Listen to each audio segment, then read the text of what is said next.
যার নাম নিয়ে, যার নামে আমাদের এই বইটা, তিনি হচ্ছেন বিঘ্নহর্তা গণেশ ঠাকুর।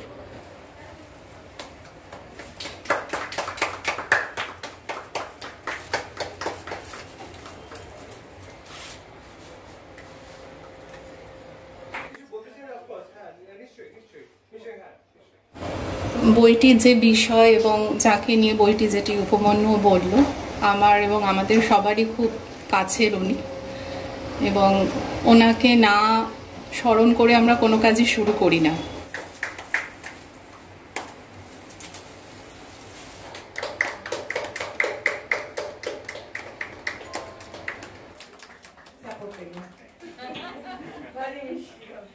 কান দুটি যেন ছোট দুখানি কুলো, তাতে সোনার মাকড়ি দুলছে, গলায় একগাছি রূপোর তারের পইতে ঝোলানো, পরনে লাল পেরে 5 আঙুল, একটি হলদে ধুতি, গলায় তার চেয়ে ছোট ছোট ঘুঙুর, গোলগাল 4টি হাতে বালা, বাজু, তার, গলা থেকে লাল সুতোয় বাঁধা ছিটমোড়া ছোট্ট ঢোলকটি ঝুলছে।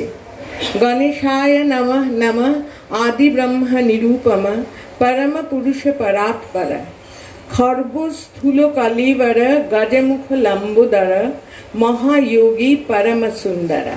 উপহার দিল যে এদের পারস্পরিক খুব বই দিচ্ছে, তার সত্ত্বেও গণেশ জোগাড় হয়েছে। গণেশ তো অগ্রপূজ্য, গণেশকে সবার আগে পুজো করা হয়, সেই জন্য সবার আগে বইটা গণেশ ঠাকুরকে নিয়ে লিখলাম।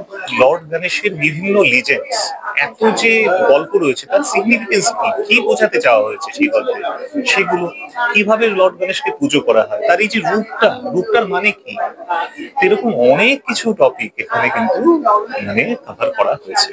বিপদে মোরে রক্ষা করো, এ নহে মোর প্রার্থনা, বিপদে আমি না যেন করি